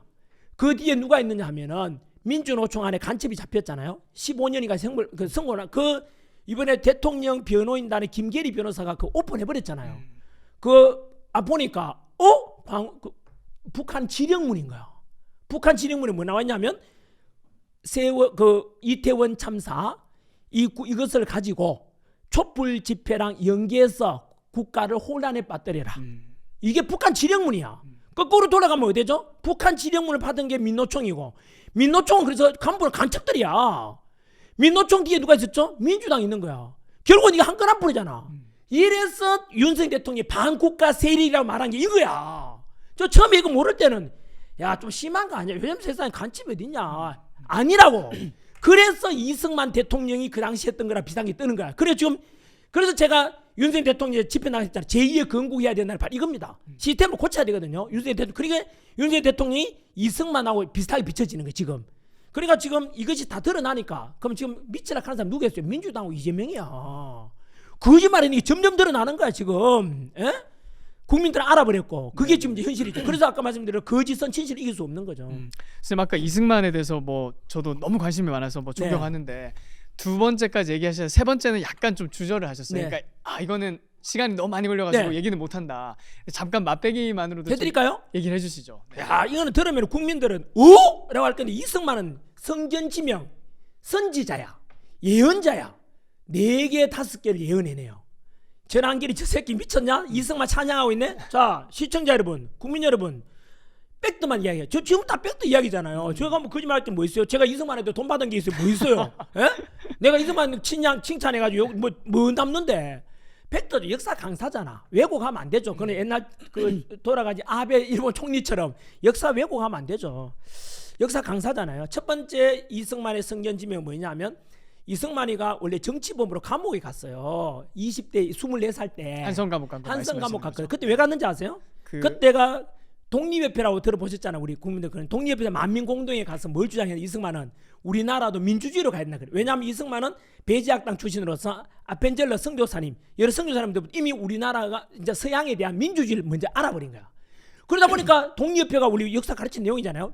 입헌군주제 하자. 예전 민주주의 하자. 민주주의거든요. 실제로 주장하니까 그 당시 그 고종 황제는 대한제국 광무개혁은 전제군주제예요. 강력한 황제 권한 이랬거든요. 충돌이잖아. 그래서 고종 황제가 독립을 강제 해산시키잖아요. 그러니까 이거 잡혀간 사람 뭐가 되겠어요? 다 정치범으로 수용되는 거야. 그러니까 국가 영모범이 되는 거죠. 반란범이 되는 무기징역이야. 사형수야. 이거는. 그러니까 깨어 있는 사람이야 이승만은. 근데 그 한성 감옥에서 5년 7개월 정도 수감 생활하거든요. 거의 30에 나와. 그 24살에 들어갔으니까 거기서 뭐 했냐면 정치범 민주주의를 부르짖었잖아요. 그때 선책이 독립정신이야. 예? 독립정신은 뭘 주장하는지 아세요? 앞으로 우리 코리아는 우리 그 당시는 이제 조선이었겠죠. 대한제국은 민주주의로 간다는 걸 주장한 거야. 감옥에서 선책이야. 그 감옥에서 또 이승만하고 윤석열이 왜 비춰지는지 아세요? 거기에서 성경은 복음을 받아들여. 그래서 이제 사형수니까 우리 칼 들이져 있잖아요. 못 움직여. 앞에 사람 등에다 대고 성경을 읽어. 이래가지고 그 복음을 받아 하나님을 믿는 사람이 되거든. 윤석열 대통령 이번에 원래 전에는 왕따 써놓고 무슨 법사 뭐 하잖아. 그 내 별로 안 좋아했거든. 저는 크리스찬이니까. 그런 얘기 많이 나왔죠. 예, 그런데 이번에 감옥에서 부탁을 했잖아요. 왜냐하면 감옥에서 윤석열 대통령 복귀시키라는 게 교회 사람들이거든. 정광훈에 대해서 뭐 여러 사람 평가는 다를 수 있겠지만 어쨌든 교회 목사님이잖아요. 이 세이브 코리아도 마찬가지로 기독교 목사님들 하자. 손연모 목사님이야 이런 분들이 전환기도 크리스찬이고. 그래서 윤석열 대통령이 부탁을 했어요. 그 김진호 목사님이라고 그 있잖아요. 임지 김진호 목사님한테 성경 좀 들라달라. 그리고 김진호 목사님이 성경 사와라. 내 사인해 줄게 해가지고 비서관에 사다 줘가지고 드려가지고 사인 받아서 감옥 그 구치소 넣어드렸잖아요. 그리고 이 말은 아직 오픈하면 안 될 것 같은데 해주시죠. 뭐냐면은 그걸 제가 듣고 네, 제가 네. 또 다른 또 유명한 목사님이 계시고 저한테도 이렇게 조언해 주시는데 그분께 네, 네. 부탁을 드렸죠. 목사님 이번 기회에 김건희 여사님도 관지에 혼자 계시잖아. 에? 대통령님 지금 굳이 같이 기도할 건데 딴 거 하나님께 기도하라 그래라. 성경 갖다 드리고 해라 그랬거든요. 그래서 지난주에 전화 왔어요. 그렇게 한다면서 하거든요. 그러니까 복음을 받아들이니까 이승만하고 또 똑같아지는 거야. 그러니까 역경을 통해서 하나님을 체험. 그렇죠. 은혜를 체험하는. 예, 저도 마찬가지 받아들일 때 이게 극복하는 게 오직 하나님이었거든요. 저는 뭐 제 인생에서 제일 잘한 게 그거예요. 저는 하나님 만나가지고 이 어려움 극복해냈잖아요. 그 전에는 신앙이 없으셨어요? 저는 대학 다닐 때 여자친구로부터 교회 다니기 시작했고 제가 아까 말씀드린 학원 실패하고 출판사 분야에서 바닥에 떨어지면서 하나님과 인격적으로 만나거든요. 그때 제가 세 가지 기준을 제시해요. 하나는 이제 인생 10계명이죠. 스스로를 타락시키지 마라. 첫 번째 기준이에요. 왜냐하면 보통 엎어지고 나면은 술 마시고 이래가지고 타락해버리잖아요. 저는 철저하게 절제해야 된다. 그래서 인생 10계명 유튜브 가면 있어요. 재난길 뜨거든요. 네네네. 그리고 인생 10계명을 가지고 매일 실천하면 스스로 타락시키지 않고 건강관리해야 된다. 첫째. 두 번째는 가정을 지켜라. 왜냐하면 돈은 다시 벌면 똑같지만 가정을 한번 깨지고 나면 유리잔이 깨지고 나면 다시 합쳐도 본드로 붙여도 금은 남잖아요. 아이들이 자라면서 받은 상처는 평생 가거든요. 그래서 가정을 무조건 지키라고 두 번째 원칙이고 세 번째가 신앙의 절개를 지켜라 이겁니다. 왜냐하면 제가 25빚이 너무 크잖아요. 제가 어떻게 감당합니까? 매일 머리에 이고 어깨 쥐고 25 하루도 못 견뎌요. 괴로워서. 그래서 저는 어떻게 했냐면 하나님께 맡겼죠. 하나님 아버지 제가 25 빚진 거 내가 창문한 거 아니잖아요. 하나님 하신 거 아닙니까? 성경 속에 보면 이런 말 나와요. 이사야서에 욥기에 주신이도 이사야서에 주신이도 여호와시고 거두신이도 여호와시니 여호와께 찬양하라 이렇게 나오거든요. 주신이도 여호와시고 거두신이도 여호와시니까 결국은 이 빚지게 한 것도 하나님이고 회복시키도 하나님 아닙니까? 알아서 하나 해주세요. 넉자로 내려놓고 그럼 홀가분해지잖아. 알아서 해주세요 하고 이제 그 대신에 저는 이제 순종하면 되잖아. 기도하고. 그래서 저는 너무 어려우니까 무릎 꿇을 수밖에 없었고 너무 힘드니까 결국은 엎드릴 수밖에 없었어요. 하나님께 25 뭐 빚 때문에. 그래서 그 신앙이 저렇게 지킵니다. 제가. 그래서 그 속에서 이제 그 우리가 이런 말도 있거든요. 고난 당하는 사람들한테 꼭 해주고 싶은 게 왜 나에게만 이런 일이, 왜 우리 집에만 이런 일이 가잖아요. 하지만 성경 속에도 나오죠. 고난 당하는 것은 나에게 유익이라. 고난은 감추어진 축복, 이런 말도 하지 않습니까? 절대 우리는 고통받는 것은 축복입니다. 고난은 감추어진 축복이고 고난 당하는 것이 나에게 유익이라. 왜냐하면 시간 지나보면 알잖아요. 전환기리가 이렇게 된 이유가 뭐 때문인데요? 바로 밑바닥 생활 10년 했는 것 덕분에 지금 전환기리가 있잖아요. 예? 저는 그래서 고난은 진짜 큰 축복이에요. 그래서 모든 걸 하나님께 내려놓고 저는 이런 말도 있잖아요. 그래 언제 다시 회복되지? 기다리면 돼요. 그러나 내가 가는 길을 그가 아시나니 그가 나를 단련하신 후에는 내가 순금같이 되어 나오리라 해서 나를 트레이닝 시키고 나면은 이제 되는 거잖아요. 저 10년간 트레이닝이 된 것 같아요. 그래서 때가 되었으면 이제 하나님 축복을 주시잖아요. 그리고 그 결과 저는 기적이 일어나거든요. 노량진에 올라왔는데 밑바닥에 올라왔잖아요. 노래 올라왔는데 전환길이가 올라오자마자 기적이 막 일어나요. 뭐냐면 제가 국어공무원 한국사 가르치는데 갑자기 없던 경찰 시험에 한국사가 들어가 필수. 없던 소방관 시험에 소방 시험에 한국사 들어가. 원래 그 전에 한국사 없었어요. 그리고 통계 자료 보면 제가 2012년에 올라왔거든요. 노량진에. 그때가 가장 컵박거려 노량진 수험생이 빠글빠글할 때야. 진짜로. 전 국민이 다 그냥 공무원 열풍이 그때였거든. 네. 제가 올라온 한 뒤에야 그게. 그리고 제가 선생님 그러면 그 열풍이 불고 난 다음에 오신 게 아니고 그냥 오신 다음에 그러니까 올라오자마자 이런 데를 있다니까. 요만큼 얇은 신기하네. 책 아마 유명한데 100페이지짜리 책을 개발하거든요. 비법서죠. 학교생 피규어도 개발했는데 거기서 진짜 기도를 많이 했어요. 그래서 10년 가까이 다 하고 100페이지 책에 다 나와. 적중률이 거의 100%야. 그래서 전환길이 떴잖아요. 그러니까 저는 이걸 하나님 이름 안 되면은 설명이 안 돼. 제 의지와 무관하게 내가 뭐라고요. 그리고 동상 보시면 말씀 나온 게 지금 전환길이 유명하잖아요. 예? 대통령 탄핵. 이게 전환길이 감당할 수 있는 게 아니에요. 아니 서울대 나오고 우리 여도 엘리트 아닙니까? 아닙니다. 저보다 똑똑한 사람 얼마나 많고 말 잘하는 사람 얼마나 많은데 전환길이가 뭐라고? 저는 요만한 사람인데 하는 역할은 지금 영향력 이만한 사람 돼버렸잖아요. 이건 제 능력이 아니에요. 그래서 제가 원래 집회 나올라 할 때 그 고발 당하고 나올 때 무서웠어요. 제가 겁이 좀 많거든요. 그래서 그 목사님한테 집회 나간다 말은 해놓고 좀 두렵습니다니까 그 목사님이 저한테 문자 보냈어요. 뭐 읽어드릴게요. 와 카톡 난리 났다 지금 대한민국. 우와 지금 처음 야 기쁜 난리입니다. 이거는 네네. 뭐라고 되어 있냐면은 이래 되어 있어요. 그 목사님께서 해주신 말씀이 여러분들도 다음에 꼭 이 말 이렇게 자기한테 적였으면 좋겠어요. 이렇게 했어요. 선생님 부담도 되시겠지만 담대하십시오. 하나님의 기적을 볼 것입니다. 하나님은 사람의 생각을 뛰어넘어 역사하실 겁니다. 우리의 생각을 뛰어넘는 돼요. 그리고 나서 제가 이분이 해주신 말씀이 성경 속에 나오는 베드로도 겁쟁이, 그 다음에 기드온 그도 겁쟁이, 그 다음에 다윗도 겁쟁이, 엘리야도 그 하나님 체험하고 난 뒤에 또 도망가잖아요. 무슨 나무 밑에입니까? 로뎀 나무 밑에. 로뎀 나무 밑에 막 낙심해가지고 하잖아요. 진짜. 이것처럼 겁쟁이지만 그것은 하나님의 능력으로 보게 될 겁니다. 이렇게 하잖아요. 저는 더 놀라운 게 보십시오. 지금 대한민국에 일어난 것도 뭐 안 믿는 사람들은 안 믿어도 좋아요. 이거는 뭐 제가 강요하는 게 아니라 저 솔직한 이야기를 말씀드리는 거죠. 덧붙여서 저는 안 믿는 분들이 저를 계기로 해서 하나님 믿었으면 좋겠어요. 저는 뭐 여러 많이 체험하니까 있다는 것이죠. 사람들 원래 자기 눈 안 보는 건 안 믿잖아요. 저는 확신하거든요. 너무 많은 경험을 해가지고 저희 아버지도 죽었다 살아나기도 하고 기도 한 3시간 했는데 선생님 부담도 되시겠지만 담대하십시오. 하나님의 기적을 볼 것입니다. 지금 기적 보고 있는 거죠. 왜냐하면 윤석열 대통령 벌써 탄핵됐어요. 국민들이 안 일어났으면은. 그다음 하나님은 사람의 생각을 뛰어넘어 역사하실 겁니다. 우리 생각을 뛰어넘어요. 그리고 얼마 전에 제가 그 목사님께 물어봤거든요. 아니 지금 그 헌법재판소에서 8대 0으로 인용한다고 지금 막 끌어나오는데 이거 어떻게 안 되냐 하니까 걱정하지 마십시오. 하나님은 우리의 생각하는 거 말고 수백 가지의 해결 방법을 하나님은 해결하실 겁니다. 진짜로 아멘입니다. 하여튼 제가 이승만으로 돌아가시죠. 네네네. 첫 번째 약간 성견지명 선지자로서 예언한 게 한성 감옥에서 민주주의를 그때 부르셨잖아요. 근데 실제 민주주의가 이겼잖아요. 두 번째는 이승만은 그 뒤로 이제 미국 건너갔잖아요. 미국에서 이제 그 조지 워싱턴 대학을 학부 졸업하고 하버드대 석사, 프린스턴 대학에서 박사를 하잖아요. 공부를 진짜 잘해요. 진짜. 그래서 뭐냐면 이분이 놀라운 예언이 뭐냐면 1923년에 태평양 잡지에다가 그 공산당부당이라는 있잖아요. 그 글을 써요.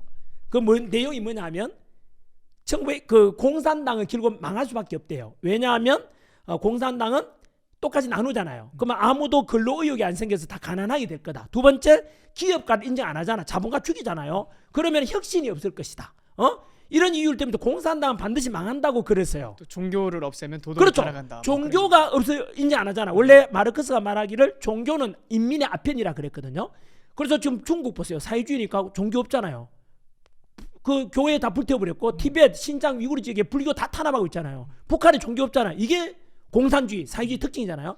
그래서 이승만은 그걸 지적하면서 종교가 없게 되면 사람들 타락하죠. 우리 아무래도 교회 다니는 분들이 아무래도 당연히 남들보다 더 선하게 살겠지요. 물론 여러분들 보기에는 교회 다니면서 안 살면 그건 일부예요. 보통 그런 사람들이 많이 드러나니까 전부가 그런 것처럼 보이지만 사과 상자에 사과가 30개 있는데 하나만 썩었다고 해서 다 썩었다는 거 봐요. 근데 눈에 띄는 거 썩은 것만 보이니까 그런 거예요. 근데 저도 이제 그런 얘기를 많이 듣는데 저는 이제 어떻게 말씀드리냐면 그 사람들은 교회 안 다녔으면 더 했을 사람들이다. 저는 이제 그렇죠. 그렇지. 맞습니다. 그나마 교회 다녀서 네. 그 정도인 거지. 그렇죠. 교회 안 다녔으면 동의입니다. 더 사하게 했을 거다. 저는 그래서 그렇게 그래서 이제 그 이승만이 막 말씀드린 대로 공산당 할 수밖에 없는 이유가 이거는 지금도 적용되죠. 니꺼 내꺼 없이 똑같이 계급 없는 사회 만들 듣기에는 평등 좋지만 결국은 다 가난하게 될 것이다. 두 번째는 자본가를 인정하지 않잖아요. 돈 많은 사람은. 그러면 혁신이 없어져서 더 사회는 후진할 것이다. 그리고 종교를 인정하지 않기 때문에 다들 타락하게 될 것이다 했거든요. 그것을 주장하는 연도가 23년이야. 1923이니까 볼셰비키 혁명 러시아 공산화되고 난 뒤에 6년 뒤에요. 예? 그런데 놀랍게도 이승만의 그 예언이 언제 이루어지죠? 1990년 공산당의 종주국 소련이 붕괴되잖아. 90년에 67년 전에 예언한 거야. 놀랍지 않습니까? 그렇죠. 공산당의 종말을 67년 전에 예언한 사람이 이승만인 거야. 그게 두 번째. 세 번째는 이승만이 그것도 미국에서 더 유명하지. 이승만이 대한민국보다. 왜? 바로 1941년 12월 달에 태평양 전쟁이 터지잖아요. 일본이 미국 쳐들어가잖아. 하와이 진주만 섞기 위해서 태평양 전쟁이 터지잖아요. 그 태평양 전쟁이 터지 6개월 전에 이승만이가 예언해요. 바로 재팬 인사이드 아웃. 재팬 인사이드 아웃에서 일본의 내막게 해가지고 재팬 인사이드 아웃에서 책을 냈어. 그때 안 팔렸어. 미국이 곧 일본이 미국 쳐들어온다 그랬거든. 그런데 6개월 뒤에 전쟁 터지고 나니 그 책이 베스트셀러가 되잖아. 베스트셀러다 미국에서. 왜냐하면 먼저 알았잖아. 태평양이 터진다는 것을. 그러니까 이승만이 세 번째잖아요. 네 번째가 뭐냐면 광복 후에 이제 들어오잖아. 이승만이 국내에 들어와서 46년 6월 달에 정업 발언이라고 해요. 전라도 정업에 가서 했는 발언이 파장을 일으키거든요. 뭐냐면 그때 광복 이후에 일본군 무장 해제시킨다는 이유로 38선 끊어서 북한에는 소련이 들어오고 남한에 미군이 들어왔지 않습니까? 그때 이제 남한하고 북한하고 이제 합쳐보자 막 했을 거 아니야. 예? 공산당하고 이거 민주당 이거 합쳐보자 막 할 때 이승만이가 먼저 이야기했죠. 공산당하고 대화가 안 통한다. 절대 공산당은 원래 물과 기름하고 똑같아서 합칠 수가 없다. 포기해라. 진작에 남한 단독정 만들자 그랬거든. 그거에 대해서 어떤 역사 강사들은 보면은 분단주의자라 그래. 왜? 그때 백범 김구 선생은 안 된다, 통합해야 된다 막 했잖아요. 그리고 김구는 결국은 그 김구 선생은 그 김일성 만나러 갔잖아. 만나러 갔다가 헛걸음하고 돌아왔다고. 알고 그렇죠. 보니까 속은 거야. 그리고 돌아와서도 대한민국이 오히려 망할 거라고 이렇게 그렇죠. 얘기를 하고 그리고 다녔잖아요. 5.10 총선에 참여 안 했잖아요. 그렇죠. 예. 그러니까 백범 김구 선생은 위대한 분이라 평가하지만은 그거는 못 내다본 거야. 당장에 못 내다본 거야. 왜냐하면 그 뒤로 바로 몇 년 뒤에 6.25 전쟁 터지잖아. 김구 선생은 충격 먹겠죠. 공산당이 실체가 이랬구나. 근데 이승만은 이미 내다본 거야. 그 이승만은 분단주의자가 아니고 공산당이 실체를 알았고, 그래서 실제로 지금까지 보세요. 김정은 대화가 통해 안 통해요? 안 통하잖아. 이미 46년도. 왜냐 이분은 미국에서 국제 정치를 전공했거든. 해박한 지식 공산당이 실체를 먼저 알았잖아요. 그러니까 절대 공산 안 통해. 정업발은 그것도 네 번째. 진짜 대단하고. 그리고 다섯 번째 뭔지 아세요? 또 예언하죠. 한미 상호방위조약 체결해서 미군 주둔하려 했죠. 그때 예언해요. 우리나라에는 러시아와 중국이나 일본은 우리나라 영토 침략 야욕이 있지만 미국은 그렇지 않다. 우리나라 절대 영토 침략 의도가 없는 이런 강력한 나라가 우리나라에 주둔하면은 한반도는 항구적인 평화가 있을 것이다 그랬어요. 그게 지금 70여 년간 지난 예언이 맞잖아요. 그렇죠. 그럼 다섯 가지 예언이야. 이런 거 알고 나면 이야, 이런 사람이 대한민국에 이런 지도자 어디 있어요? 지금 생각하면 안 돼. 역사평가 강사는 시대정신이라서 그 시대 속에 들어가서 평가를 해야 되거든. 그 당시에 우리나라 문맹자가 80% 90%였어. 민주주의인지 뭔지 공산당인지도 모르고 똥인지 된장인지 모를 때야 우리가. 그런데 이승만이가 절대 그러면 안 된다 해서 그 무식한 우리들을 전부 다 개몽시켜 준 거예요. 그리고 이승만은 여자들이 무조건 이승만 칭찬해야 돼요. 왜냐하면 남녀 똑같은 투표권을 줬어요. 우리 남녀 차별이 제일 심했을 때 언제인지 아세요? 조선 아니 일제강점기야. 왜 일제강점기 때 여자들이 자꾸 지식을 알게 되면은 남편과 함께 들고 일어난다고 일본은 일부러 우민화 교육을 했거든요. 그런데 이승만은 뭐냐면 안 돼. 여자도 똑같이 교육을 받아야 돼서 똑같은 투표권과 똑같은 교육권 의무 교육을 또 했잖아 초등학교. 그래서 그 당시에 우리나라 80~90%가 문맹자인데 지금 전 세계에서 문맹률이 가장 낮은 나라가 우리나라야. 그리고 물론 세종대왕께서 훌륭한 한글을 만들어줬고 이승만 대통령이 바로 초등학교 의무 교육을 했던 게 때문이에요. 그런 거에 대해서 알고 나면 반박해 보라고. 이승만 그다음 요게든 독재자를 한 사람은 그 무식한 이야기야. 그거는 아까 이야기 1단계, 2단계는 농지개혁도 있고 6.25 막아냈고 주한미군 주지시켰는데 3단계까지 알고 보면 5가지 성견짐이 있는 사람이야. 반박 못한다니까. 그리고 이 정도 그래서 주변에서 막 이승만 찬양하면 저 새끼 독재 찬양하는 그게 네가 무식한 거야. 그 사람은 제대로 아는 거야. 선생님, 근데 지금 이승만에 대해서 뭐 선생님 말씀하신 부분을 저는 뭐 100% 다 동의하는데요. 네. 근데 대한민국에서 지금 이승만 뭐 전직 대통령들의 지지율이 이렇게 통계를 네. 내보면 뭐 지지율이 5%도 안 나와요. 그리고 이승만에 대해서 여전히 왜곡된 시각이 주류를 이루고 있거든요. 전환기를 바꿀 거라고 그거를 이제는. 왜냐하면 아까 정교조에서 그렇게 가르친다니까요. 정교조에서 뭘 가르친지 알아요? 역사 교육이 잘못됐다는. 오늘도 정조 민노총 이야기가 나오고 그렇죠. 역사 교육이 잘못됐다고. 왜냐하면 워낙 왜냐하면 처음에 우리 독재 시대가 있었잖아.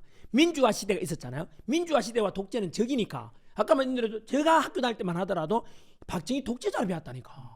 왜냐하면 자 우리 평가라는 공과 과가 있잖아요. 요 시대에 따라 변하거든. 공이 있고 과가 있다면은 민주화 시대니까 독재 있는 사람은 적이 되는 거야. 이승만 독재, 또 전두환 독재, 박정희 독재를 배우잖아요. 완전히 밑바닥이야. 그 민주화 했던 사람 DJ나 YS가 위대하게 되는 거야. 그게 이제 민주화 시대고 이제는 민주화 시대 지났잖아. 민주화 다 되고 나면은 이제 21세기 디지털 첨단 디지털 시대가 되면은 산업화 세력과 민주화 세력, 민주화 이렇게 서로 같이 공을 이제는 달라졌잖아. 박정희 우와 인정받잖아요. 구국강병을 이룬 사람. 그렇죠. 그다음에 이승만에 대해서 이제 재평가돼야 돼요. 우리나라 헌법을 그래서 왜냐하면 헌법이 이렇게 돼 있거든. 3.15 부정선거에 맞서서 불의에 맞서서 4.19 혁명을 개성한다. 우리 헌법 전문이에요. 따라서 이 헌법에 의하면 이승만은 나쁜 놈이 되는 거야. 저는 그걸 미화하려는 게 아니에요. 하지만 이승만이 3.15 부정선거 있는 건 잘못했지만은 나머지 이런 업적도 있다는 걸 국민들이 같이 보고 평가를 해달라 이 뜻이에요. 그것도 심지어 이승만 자기가 당선되기 위해서 한 건 아니잖아요. 그렇죠. 그것도 이제 우리 배우는 내용이잖아. 3.15 부정선거 때 왜 부정선거했냐면 이승만의 라이벌 민주당의 그 당시에 조병호 후보는 선거 앞두고 죽어버렸어. 자동 당선이야. 그렇죠. 그러면 선생님 이승만이 왜 부정선거했어요?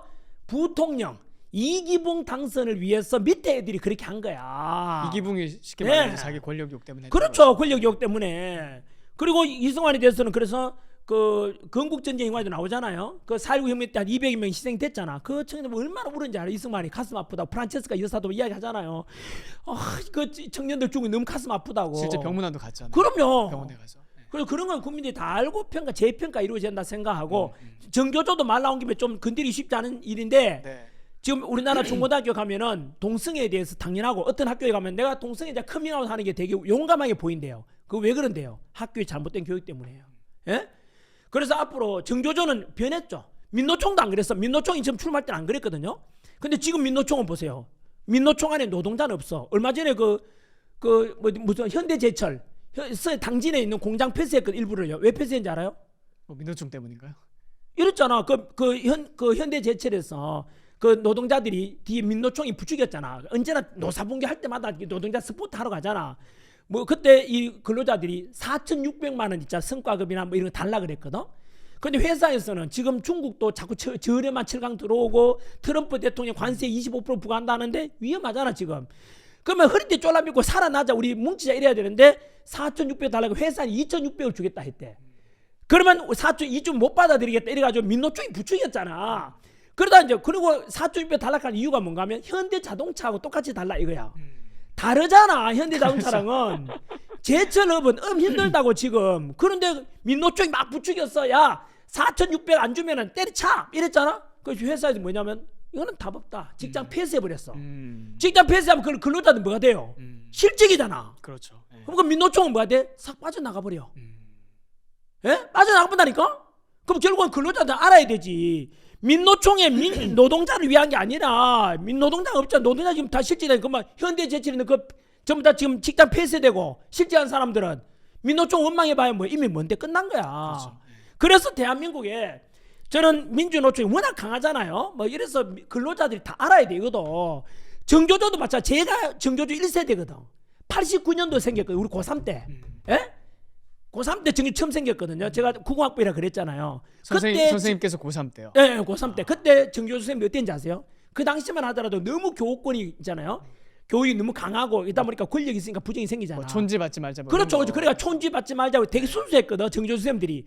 참교육이야. 진짜 정교조 네네네. 이꼴 참교육이었는데 역시 오래되면은 율곡이도 그런 말 하거든. 뭐든지 오래되면은 부정이 나타나고 무너진다. 정조조도 변질됐죠. 지금 정조조 안에 저는 단호히 말합니다. 아까 말 동성애라든가 이런 거에 대해서 자꾸 있잖아요. 진보랍시고 하는데 진보는 진보 보수에 말 나온 김에 진보의 끝 민낯은 끝이 뭐예요? 혼란이 혼란. 예? 동성애 괜찮다, 뭐 인권이라는 이름으로 있잖아요. 뭐 한다 하지만 실제로는 그게 전부 다 혼란만 조장시키는 거예요. 저는 그렇게 생각해요. 예? 동성애 조장하고 막 남녀간 혐오 만드는 게 그 민노 그 죽어서 하잖아. 정의당에서 하는 게 그거잖아요. 결과가 그렇잖아요. 결과는 그렇잖아. 페미, 남녀 갈등 있잖아요. 세대 간 혐오, 남녀 혐오 그 만든 게 그 페미 부추기 사람들 세뇌되잖아. 저는 절대 그걸 반대합니다. 남녀는 서로 도와가야 되고, 예? 이게 어쨌든 진보 쪽이 그러면 보수는 뭐냐? 사람들 보수에 대해서 잘못 알고 있는 사람들은 옛날 거예요. 그건 수구. 보수는 아니에요. 보수라는 거는 우리가 인류 문명사에서 수천 년을 살아오면서 이미 검증된 가치들 있죠. 검증된 가치가 뭐예요? 자유보다는 억압보다는 자유가 좋죠. 자유주의가 좋다.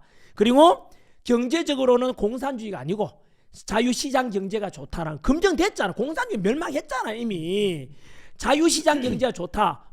그리고 세금 지나치게 많이 거두면 안 된다. 기업가들 존중해줘야 될 거 아니냐. 그리고 창의성을 존중해줘야 된다. 이런 게 보수예요.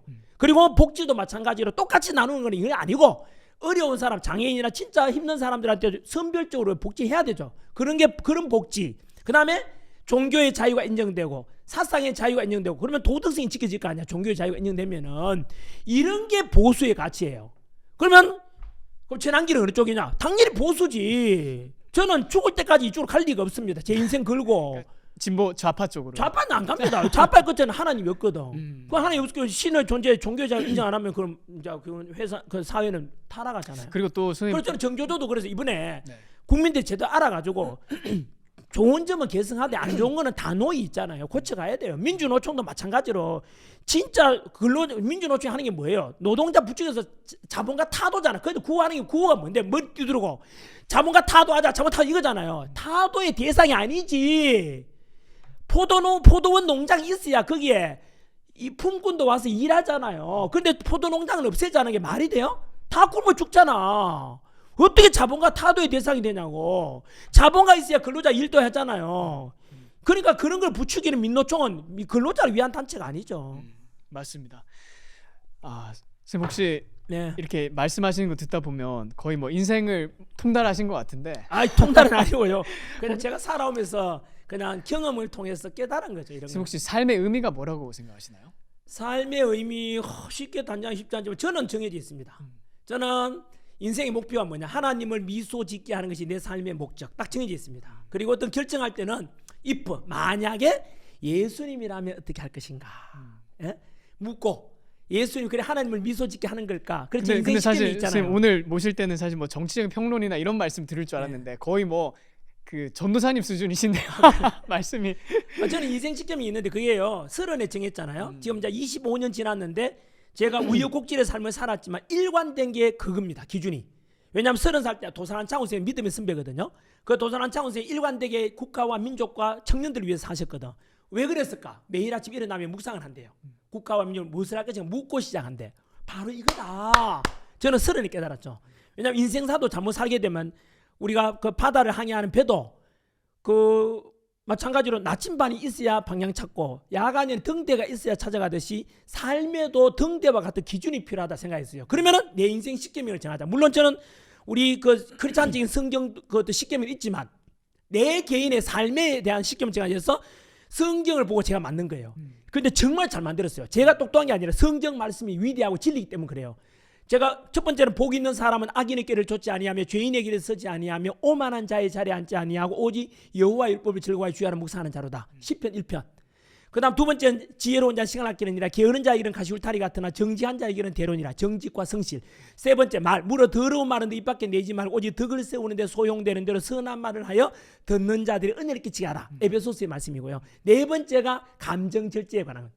분을 쉽게 내는 자는 다툼에 일으켜도 노하기를 더디한 자 시비를 그치게 한다. 온유한 사람이 되기 위해서. 다섯 번째 효도에 관한 것. 지혜로운 자는 아버지를 즐겁게 하여도 미련한 자는 엄마를 업신여긴다. 네. 여섯 번째 제가 원래 소득세를 25억 냈잖아요. 왜 밝히는지 아세요? 인생 시험 여섯 번째 들어있어요. 불쑥 공개한 게 아니고 적은 소득이 의를 겸한 것보다 많은 소득이 불의를 겸한 것보다 적은 소득이 의를 겸한 게 낫다. 떳떳하게 돈벌이 하자. 세금 더 제거. 일곱 번째가 결정할 때 너의 마음을 다하여 여호와를 의뢰하고 네 명철을 의지하지 말라. 여덟 번째는 모든 국민한테 전하고 싶은 거. 행복의 기본. 행복은 감사에서 오거든요. 불행은 어디서 오느냐? 있는 것에 감사할 줄 모르고 없는 것을 불평하면 불행해져요. 그럼 거꾸로 언제나 우리 아까 모든 것을 감사하자 그랬잖아요. 처음에. 그것처럼 바로 데살로니가 전서 말씀입니다. 항상 기뻐하라. 쉬지 말고 기도하고 범사에 감사하라. 여덟 번째. 아홉 번째는 직업관입니다. 사랑으로 가르치라. 사랑이 없으면 소리 나는 꽹가리에 불과하다. 이거는 장사를 하든 자영업 기업을 하든 언제나 고객을 대하는 태도는 그렇게 사랑으로 대해야 돼요. 상대방 내 고객을. 저는 학생들 그냥 사랑으로 대하거든요. 내 돈 벌어주는 분 얼마나 고마워요. 열 번째가 바로 이렇게 묻죠. 대장부는 소인배와 논하거나 싸우지 않는다. 오늘 하루 다른 사람을 위해서 무엇을 할 것인가. 이렇게 묻고 시작해요. 오늘 하루 다른 사람을 위해서 무엇을 할 것인가. 이게 삶의 기준입니다. 왜냐하면 내 자신 행복보다 사는 것보다 다른 사람의 행복을 살면 더 행복이 커지거든요. 늘 그렇게 묻고 시작해요. 대장부라는 것은 크리스찬적으로 자부심입니다. 대장부는 소인배와 논하거나 싸우지 않는다. 존중해주고 대신에 다투지 않는다는 겁니다. 그리고 오늘 하루 무엇을 하게 사는데 전 대장부라는 진짜 믿음의 사람은 적어도 저는 제 인생 54년 동안 살면서 제일 잘한 게 뭐냐 물어보세요. 딱 하나. 뭐예요? 저는 저희 아내 통해서 교회 다니기 시작했고 예수 믿는 신앙 가지게 된 게 가장 잘한 겁니다. 그래서 저는 신앙 가지게 네, 그래서 저는 딱 손도가 제가 지금도 집회 나가면 제일 먼저 I am 크리스찬 이야기 하잖아요. 가장 잘한 거거든. 가장 이 은혜 덕분에 제가 지금 행복하고 이 위치에 오른 거고요. 그래서 저는 사도 바울이 있지 않습니까? 성경에는 사도 바울의 신앙 고백이 있고 제 신앙 고백입니다. 내가 복음을 부끄러워하지 아니하노니 이 복음은 모든 믿는 자에게 구원을 주시는 하나님의 능력이 됩니다. 이거거든요. 그래서 저는 너무 좋아요. 예수 이런 신앙인으로서 저는 좀 주제 넘지만은 저한테 제가 목표가 있거든요. 주제 넘지만은 요거는 제가 최근에 정했는 건데 집회 나가면서 말씀해 주시죠. 이렇게 했어요. 네. 기독교인이 어떤 사람인가 누가 묻거든 전환기를 보게 해라. 보수 진보 보수할 때 보수라는 것은 어떤 사람을 말하는가 묻거들랑 전환기를 보게 해라. 정치 지도자가 가져야 될 조건이 어떤 거냐 묻거들랑 전환기를 보게 해라. 2030 세대들이 가져야 될 비전이 무엇인지 누가 묻거든 전환기를 보게 해라.